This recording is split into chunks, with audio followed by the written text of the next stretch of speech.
this is one of the Sundays that you're going to see why I continue to come back for darn near 20 years, right, Peter? Because this is a time when you get to ask questions of the ministers, okay?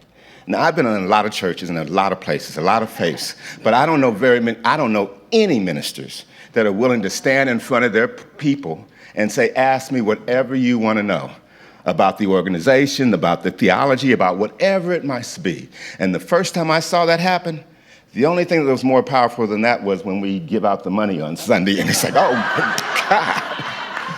Now, Reverend Karen is a virgin at this, okay? So this is going to be her first time, but that doesn't mean that she can't handle her own, okay?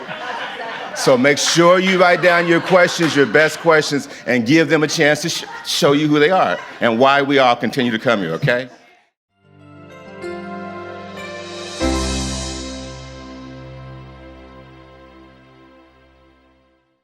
Y'all ready? Okay, so someone asked the question, as a metaphysician, how do you navigate the disappointment of seemingly unanswered prayers? That's a great question, isn't it? Anybody find themselves in that kind of, yeah. Read about it. Got the t-shirt? So let's see. First thing I would say is not to take it as a message that your prayer has not been answered. And be with your feelings, because if you're feeling like it hasn't been answered, there's probably some disappointment, there could be some anger, there could be some sadness. So go ahead and be with those feelings, but don't stay there. And after that, immediately come to the place that, well, it's just not answered yet. And to take a stand for, I'm demanding that this manifestation, I'm claiming that this manifestation is still here. It just might not have shown up in the way that you expected or whatever, but you take that stand and it's still here. Notice I didn't say it's still coming. I said it's still here. And sometimes I have to have a little talk with the universe about this and go, no. And Peter's said before, and I love this because she's such a Harry Potter fan. Okay, we have a few of those. Be like, well, actually, it's Lord of the Rings. Sorry, she's a fan of all of those. Okay, what are you doing here, messing up with all my stories? No, go back to what you're doing. So, Lord of the Rings, be Gandalf, and be like Gandalf at the bridge with his staff and say, no, right? And shine that light and stand in that. And one of I think the more challenging times for me that this happened was I had a mental equivalent of how I wanted the manifestation of the perfect outcome for me when diagnosed with breast cancer. I'm coming up on 5-year anniversary, cancer-free, in August. Yes. And by the way, I have to watch my consciousness because there's statistics about that. So, I stand vigil at the portal of cancer-free. Well, anyway, so I had a mental equivalent, and it was like, okay, I'm going to have surgery. Everything's going to be, like taken away. Boom, all those not so great cells, and I'm cancer-free, and my margins are great. Had the mastectomy. Everything's perfect, and I don't want anybody to suggest anything after that. Like, that was it. And so the surgeon said, your margins are great, nothing in your lymph nodes, the surgery was a success, and I want you to talk to the oncologist. And so I did. And for me, I had to watch myself because that day they told me what I should do and all these suggestions, and I was like, but that's not my answered prayer. This is not what's supposed to happen. Like, I'm not supposed to be suggested to do all this. And I took a stand, and my body took a stand. In fact, it erupted while the oncologist was talking. And I took a stand for no, nothing needs to be done, and etc. And then because I took a stand that this is my mental equivalent and this prayer is answered, things came to me to educate me, to make it very clear it didn't matter what they were suggesting for my body, I was not to do anything. And I'm cancer-free. And I rose above statistics. So I took a stand for that answered prayer. So whatever it looks like, we must. It's just not here yet. So that's what I would say. Beautiful. That is fabulous.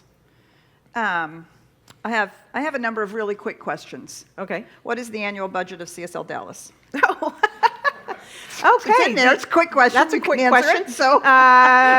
Our prosperity manager probably knows to the penny, but I'm going to give, it's right around. It's just over $1 million. It's not quite $1.1 million. We broke in this calendar year a budget of just over $1 million because we had a successful pledge campaign last year. Yay, we hit that goal.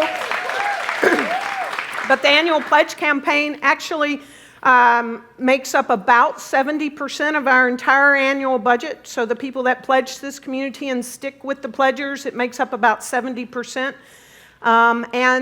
And we've had a lot of discussion with this with the Stewardship Corps and our AIS committee for this year. What you may not know is we were so excited that we hit that, we actually had to cut a lot out of the budget because of what's happening with our rent and things like that. So we celebrate that we're over $1 million, and we celebrate that it's even more than that because of all the people coming here and the lives being transformed, especially the ones outside of the community that don't live in Dallas, et cetera. So that's the long answer because Great. I am saying we are, in less than 2 years, $1.5 million community, aren't we? Yes. Take a stand with that. Yes. And anything unlike it, what do? Boom. Yeah, okay. All right, so we have here's another really quick question. Do we have spiritual mind treatment recordings that we can access and listen to? Yes, we do. We, Peter and I recorded some with Andrew Tinker when he was still here, and we gave it as one of our holiday gifts. And we made 7, I think, between 5 and 7. I think it was 7. Relationships, prosperity, health and wholeness, things, work, think like that. And they're beautiful, and you can access them through our current website, because we're getting a new one soon. Our current website by going to prayers, and there's a drop-down spiritual support, something go in where you can find our practitioners, and at the top of that, before you go into the practitioner directory, there are prayers, and they're MP3s. You can download them, you can share them with anybody in your life, and get all kinds of goodies from those spiritual mind treatments. And we'll do more if you want them. You want more? So they're moderately organized over there. Okay. Are you taking one now? I'm taking some that all seem to be somewhat the same. When doing treatment for a specific thing, do I do it only once, or do I continue to treat until I see my TSRW? Do I say the same spiritual mind treatment until it becomes a reality, or will one time be enough? Are our prayers heard if we do it wrong, or can we do a treatment wrong? And this one, actually, there's another one around this about intention, that this these two go together. Okay, these two they're here all go together. That's okay. All right. All right, so the question is, spiritual mind treatment, how often and how, consistently do we do it? Do we do the same treatment? So in the science of mind, we say that everything resolves into a paradox. Everything resolves into a paradox. So here's the paradox about that. You do every spiritual mind treatment as if it's the only treatment you'll ever do. And you do spiritual mind treatment on that thing until you demonstrate. Right? So the answer is always a both and, right? And truthfully, for me, I have to tell you that sometimes my spiritual mind treatment, it takes me a week. If it's something really, really difficult or intense or very, well, it feels to me large. We know nothing's large in the universe, but what feels to me large. Sometimes it takes me a week to craft a spiritual mind treatment until I feel like I have actually said one to completion. And so I'm doing spiritual mind treatment every day, and I'm working it and working it and working it and working it and working it until all of a sudden, there's a place where I do a spiritual mind treatment, and I come to the conclusion of it, and that conclusion is, yes, this is true. Right? That's how we know we've done a spiritual mind treatment to completion. Our whole being, Ernest Holmes says, our being acquiesces to the truth. Right? That means that we give in to the truth of it. There's no withhold.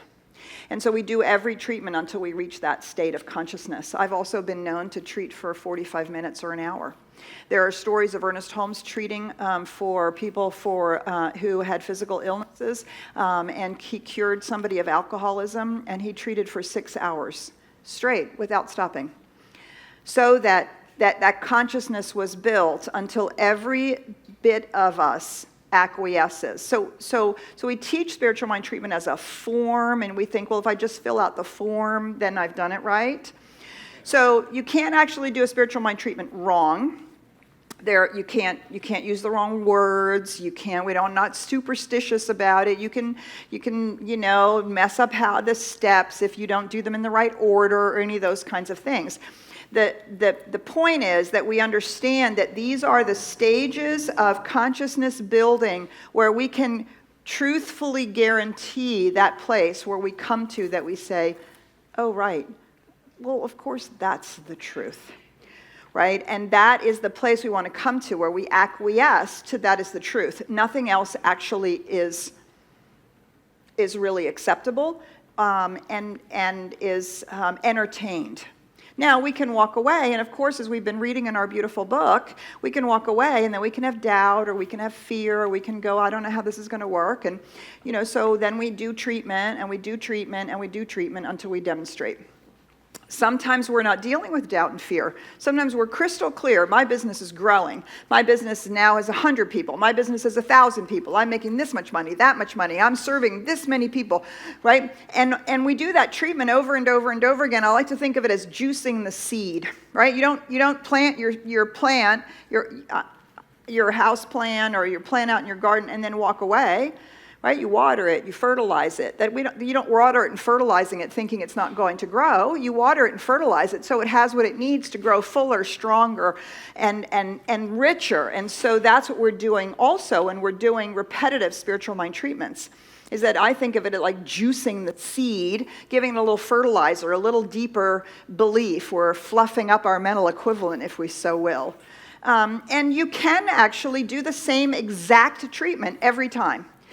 You can. If you're reading a treatment, if you don't feel comfortable with doing spiritual mind treatment, you can do that. I encourage all of us to get so comfortable with spiritual mind treatment that we don't write them, because there is actually a deeper resonance when we have to do the work to find the words that we believe. And so if there's some silence in your spiritual mind treatment while you're waiting to really bring those words forward in your consciousness, that's okay, right? And so we continue to work with our spiritual mind treatment. Sometimes we forget along the way. That's great. That means it's already lodging in our consciousness. It's already lodging in our subjective mind. But if we think about it again, we do the treatment again. Do every treatment as if it's the only treatment you'll ever do. And treat until you demonstrate. So do you know you're part of our online community? Every time you watch us, you belong to CSL Dallas, and we're so happy that you're part of our community. And we love providing you this kind of spiritual message. So if you want to keep seeing this, please donate. You can donate at csldallas.org/give, or you can text 972-954-4404. Be part of our community and sit back and enjoy the message. Yay. Yay. Okay. Okay. So I'm going to take this one, Go. and then I'll give you one. Okay. Okay. When do you clarify your intention for spiritual mind treatment? Well, so first off, I would say in every single step. And before you even begin, when you take foundations and then you take classes from there, we say state your purpose. So you get clear. So before you even begin, get clear on what it is.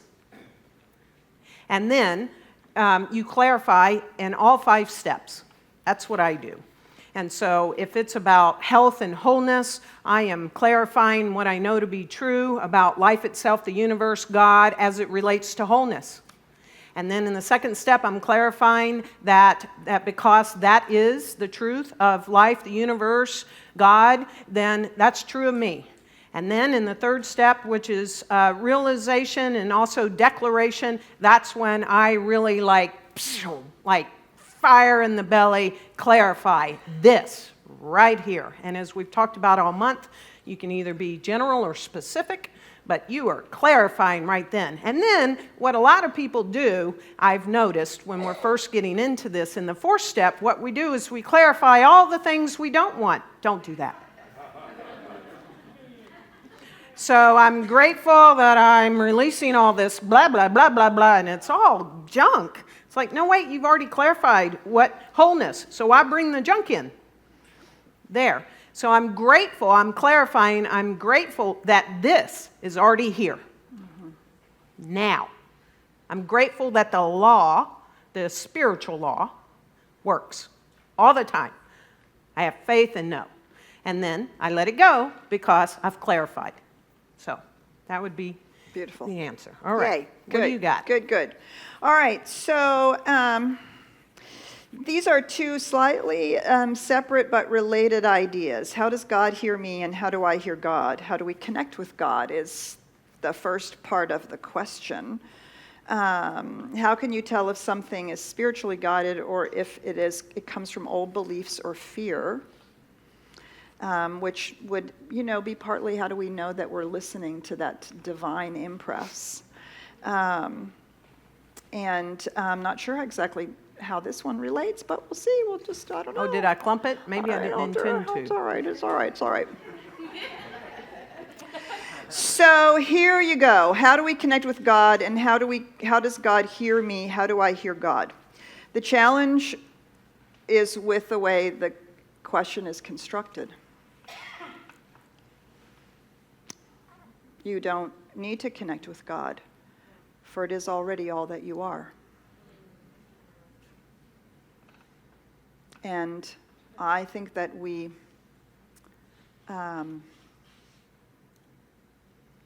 don't spend enough time embodying that truth. You don't need to have a relationship with the divine. You don't need to have a relationship with God. You don't need to have a relationship with your higher self. You don't need to discover your higher self. You don't need to find God and open yourself to God as if it were something that was outside of you or unattainable. That would be like asking yourself the question, how do I connect with air? How do you connect with air? You breathe, right? And the air that is outside is the same air that's in your lungs, isn't it? And you simply breathe it in and breathe it out because it is fully present. So we don't actually connect. What we do is remember, reveal, experience. How do we do that? Is we stop believing in our humanhood. Well, I'm only human. Well, I'm an Aries. That's why I'm the way I am. She's a Leo. That's why she is the way she is. Can I have these? Right? And we believe in our traumas and we believe in our physical and human experiences. And yes, they are real. No question about it. But they are not the truth. And they're not the truth of who we are. So our practice, that's why we do meditation so often. That's why we do the first steps of spiritual mind treatment is to begin to experience that the highest God and the innermost God is one God. It's the same. It's the same. My life is the life of the divine. And it is the reality of who I am. And the way that we can hear that and know that it's coming from that place and not from our old patterns and our fears and our doubts is that I promise you that that which comes from the divine infinite reality is always expansive. It's never contractive. Now, it's also never fearful, although it may produce fear. Like, you want me to do what? What? Really? I'm just supposed to just tell the truth? I'm just supposed to believe myself whole? I'm just supposed to, what? Right? So it may produce that in us because we're not yet fully embodying it. But in and of itself, that internal intelligence and that deeply held recognition of the way life is seeking to unfold as us will always be expansive. It will never be contractive. Other than that, it will not necessarily be specific because actually you provide that. You provide the specificity. Are you oil painting, finger painting? Are you working in metal? The universe doesn't care. The universe is simply being you. Life is simply being you, and you get to use whatever medium you want to express in your life, whatever beautiful piece of art you want to make your life to be. And that is our part of it. We get to actually choose and be and intend, and we can play. We can try something and go, oh, no, I don't really like that. Finger painting, ooh, messy. Or finger painting, oh my God, this is so much fun, right? The universe has no opinion. So in terms of, sometimes I think we're looking for too much of that kind of information. What we need to feel is, we need to feel how the universe is the life that we are, the universe as us, is seeking to expand into life. Yay. Yay. Okay. You can answer this one too. Oh, good. Okay. After me. Oh, okay. And then here's your next one. Oh, okay. Just so you can have that in advance. All right. But you got to listen if you want to play with this one. I will. Okay. So I like this. All these questions are great. They're great. I trust we're going to get to as many as we can. So move on, Karen. Okay, thanks. All right. What is the highest mountain you have climbed, literally and metaphorically? So for me, you might have been with me, but for me, I know you were with me, but I don't know if it's your highest, was in the Swiss Alps. And that's the highest literal mountain I have climbed. We went on a climb, and I guess the good news is we didn't know how steep it was going to be and how high we needed to climb. And it was the toughest, I don't know, I think we went up easily 1,000 or 2 feet of elevation in a very short order, so much so that there were times where I felt like if I wasn't very careful, I would fall backwards. It was so steep. And there was a couple of times I was very scared, and yet we climbed it and even climbed down, which was almost as challenging, if not more, than going up, by the way, you know. But we did take in the view and ate lunch and all of that when we got to the top of that peak in the Swiss Alps. Metaphorically, I think for me, the highest mountain I've climbed is to trust the process and to have complete faith over a span of several years. I was very successful, top of my game as a sales and marketing executive, making hundreds and hundreds of thousands of dollars. Pretty much could go anywhere I wanted to after helping to build a great medical device company. And I ensured the call to be a minister, and my passion in doing that was so strong that the last 8 years of that career was not enjoyable because a vision was pulling me. And so I ensured in 2010, just before going into ministerial school, that I would be let go from a position and not work for 3.5 years while being in ministerial school. So I put all my chips on the table. I was all in. I spent all my savings. I did all of that in Oakland, California, one of the most expensive places in the country to live. And I didn't know if I'd be good at this, nor would I get the license or anything like that, much less be ordained 10 years later. And I went all in, and here I am, thriving and doing what I love to do full time with an incredible community. That was the highest mountain I've climbed because every step was a climb to stay on that path.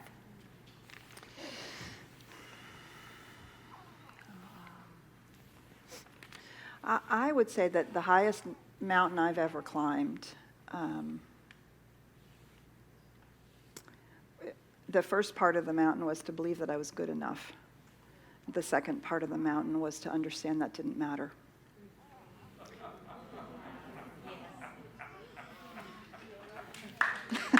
She's so deep.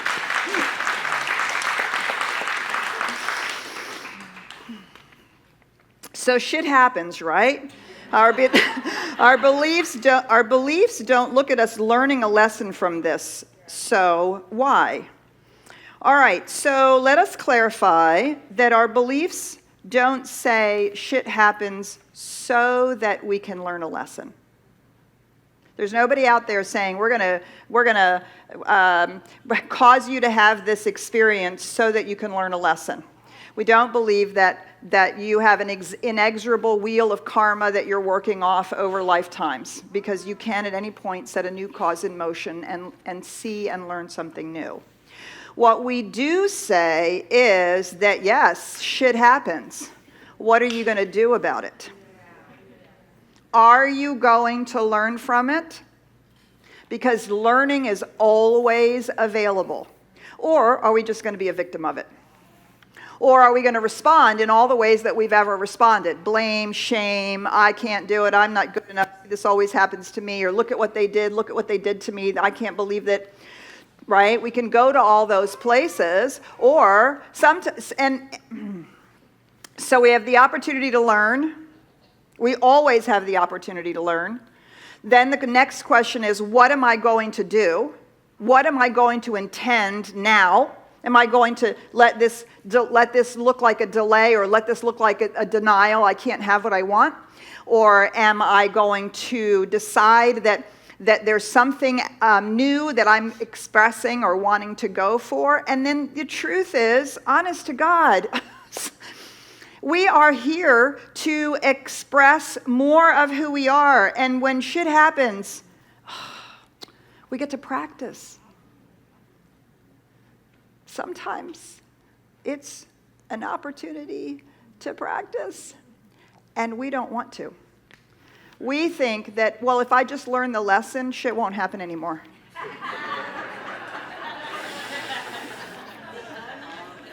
I'm so sorry to tell you that that's not true, because, and it's not necessarily yours. You could be playing in somebody else's movie.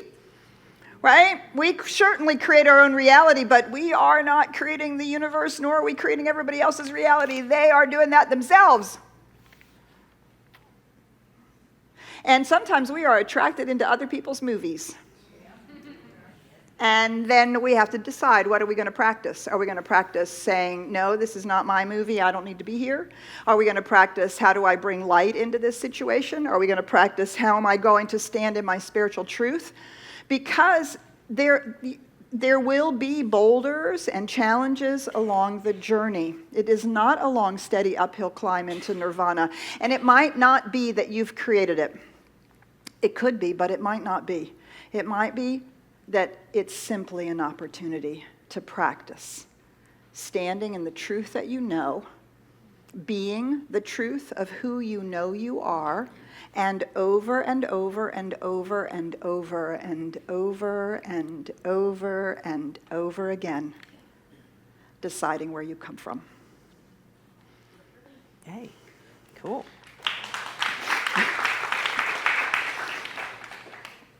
Oh, okay. Yeah. Okay, I like this one. Whoever wrote this, thank you for the last note. The note is, the virgin is allowed to respond. So I figured, okay, since I'm allowed, I'm gonna. It's so cute. Is finding your passion and purpose or purpose valid?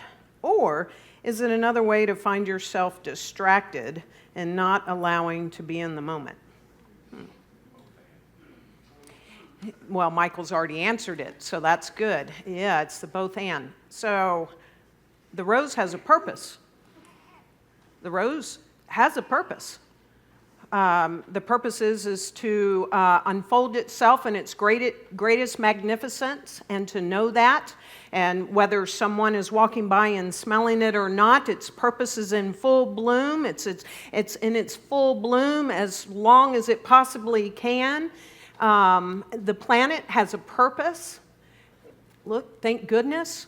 We have a purpose. Our purpose, we believe, is to awaken to our spiritual magnificence and to know, going back to the question of how do I connect with God, it's to really know. So as I know that my purpose is to know that I am that I am, and I find that, then whatever passion and purpose that I have really, truly unfolds. Because I can't imagine a life without purpose and passion.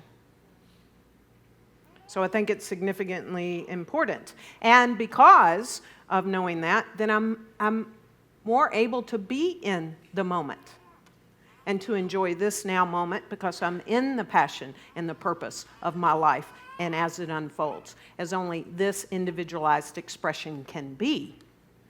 And I have to do my work sometimes and go, other individualized expressions may have that passion and purpose to take up, like that rose, et cetera, et cetera.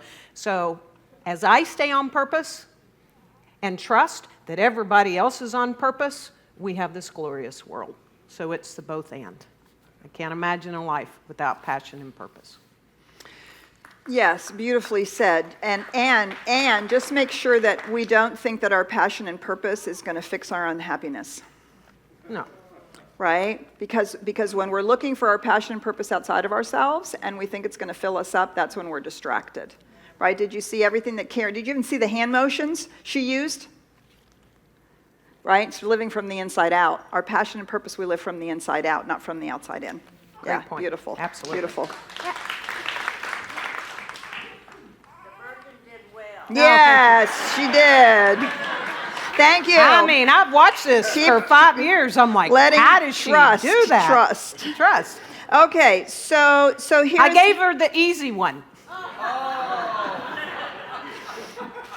So actually, I actually took 3. Oh, okay. Because they all have the same answer. Okay. The first one is, what do you do when you find yourself struggling on your spiritual path? What do you suggest when you take classes, do mantras, tithe, and still not see the prosperity you want to find? Why is there so much suffering in the world?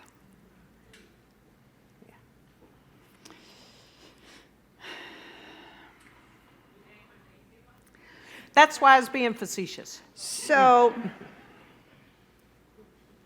yeah.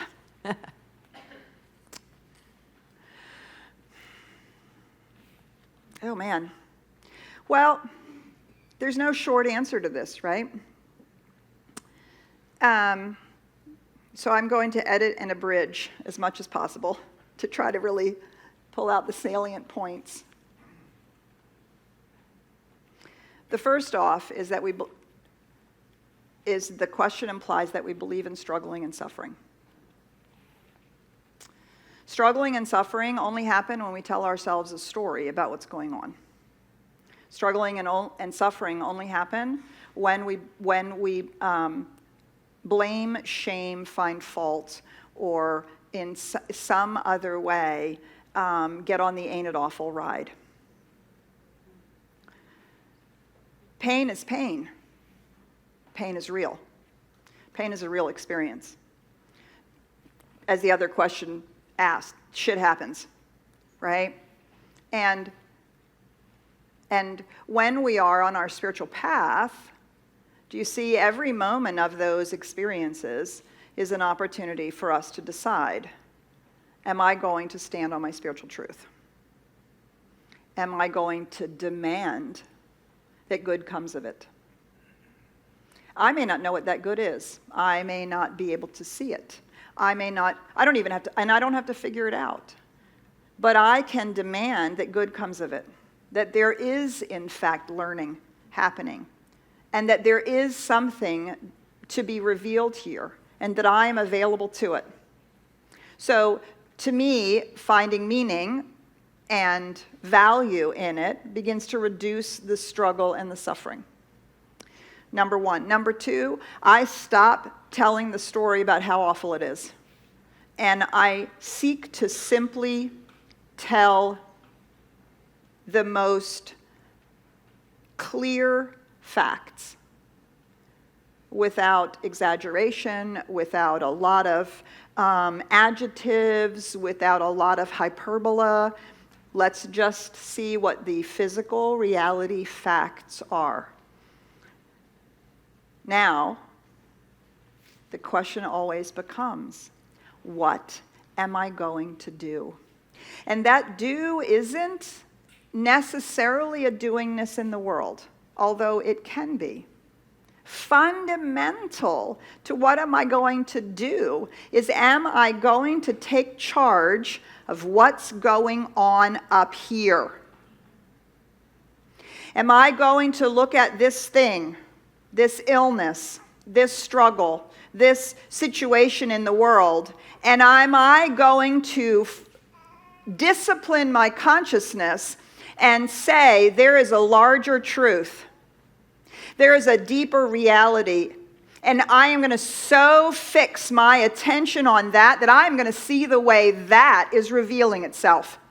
I'm going to start looking for the small, incremental, little ways in which I can gather evidence that what I believe to be spiritually true is in fact already evident.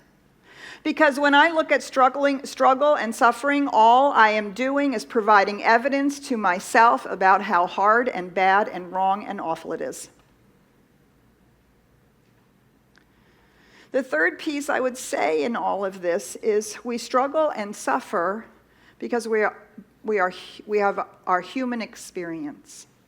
Life can be challenging and there can be pain. No question about it, our own and others.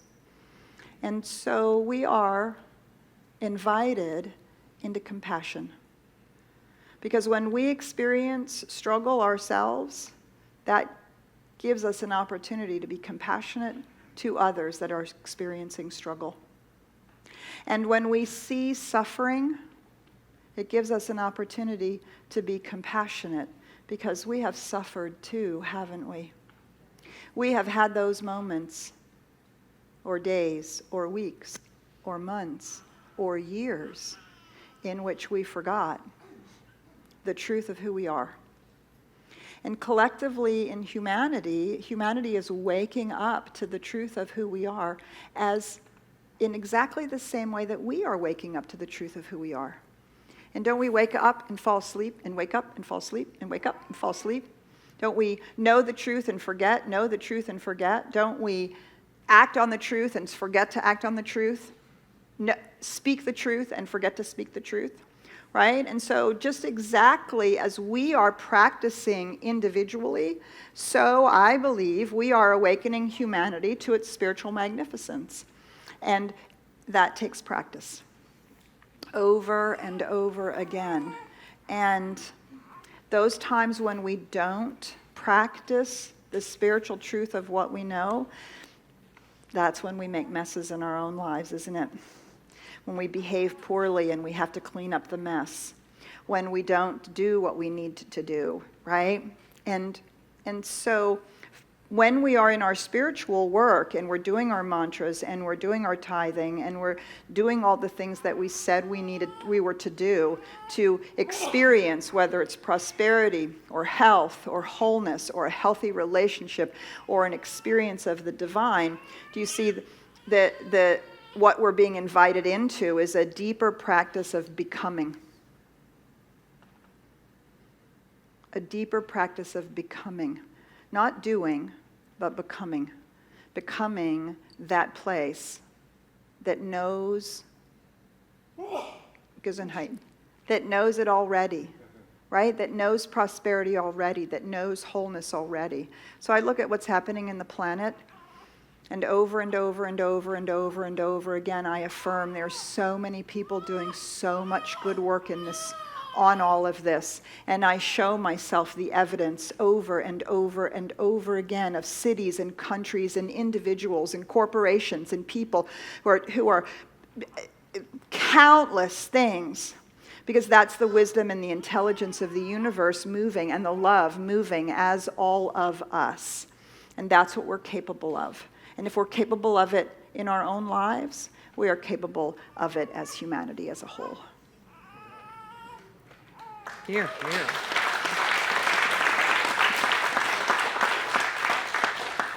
I feel like we could end on that, but okay, we'll take two quick ones. Okay, two quick ones. Okay, you get to choose between these Okay, two. all right. All right, so please distinguish how spiritual mind treatment is different from prayer, if there's a difference. Well, it depends. There is a difference, and perhaps there's not. There is a difference between the two if one considers prayer beseeching and pleading and asking to something outside of myself. Many of us may come from traditions like that. I know I do, and that is not what we would call spiritual mind treatment. And spiritual mind treatment is, there are many definitions in the Science Mind textbook that Ernest Holmes uses. The one I like is to induce belief. I am doing something to induce the belief within me that that which I want to see, experience, know, is here and is revealed, both on an individual and or collective. But it is not asking or begging or beseeching, and certainly not hoping. Or hoping or wishing, hoping and wishing. And anyway, for something to happen.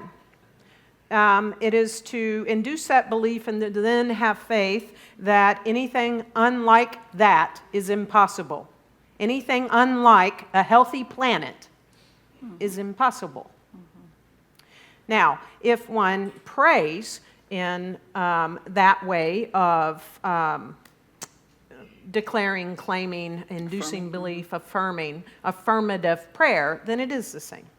And he talks about that in our text. So for me and for many of us, having taught a lot of people, it's a journey to let go of. And it's not that that was wrong. It's just like, actually, this is what the master teacher Jesus taught. This is how, if you look at it, it's all in the ancient wisdoms. So we are teaching something that's been around for a long time. The difference is, as Ernest Holmes has put it into a scientific methodology that we each can learn and put our elements in the beaker dish, and we all get results, right? There we go. Beautiful. Yay, thank you. And so for those of you who are watching this online, feel free to write a question in the comments or post it on the CSLDallas page, Facebook page. You guys are welcome to do it too, and we'll keep answering them. So the last question is, please talk about the difference between letting go and letting God and set an intention and get anything you want. So there is no difference between the two. You both are required. So setting your intention is the what. You have to decide, if you're going on vacation, where you are going to go. You have to provide a what. That is setting the intention. And you have to be so utterly fixated on your intention that you will simply not entertain anything unlike it. That is your part of the job. You have to be completely obsessed with your outcome. It has to be utterly, you have to be utterly focused on that. The letting go and letting God part is the how that is going to come about. That is the job of the wisdom and the intelligence of the universe. That is the job of the law.